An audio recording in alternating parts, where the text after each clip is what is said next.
Let me show you how to check people you unfriended on Snapchat. You want to click on your profile picture at the top right. You want to click on the setting icon at the top left.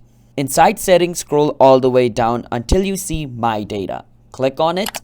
Now it's going to bring you over here, but it's going to ask you to log in into your account first. So do that, then it'll take you here. Just make sure you untick every single thing over here because you just want to see your friends list. Once all of this is unticked, make sure user information is tick marked. Then you want to scroll all the way down and click on next. And you want to choose all time. You want to click on submit. And as you guys can see at the bottom, it says this process can take a long time. When your export is ready, it's going to send it to you on your email. So whichever email you used when you created your Snapchat account, that email is going to receive the folder, and when you receive it, you can just go to your email, download the folder. From inside the folder, you can check all the people which you have friended. It's going to show you the entire history. From that list, you can see the friend's name as well who you unfriended.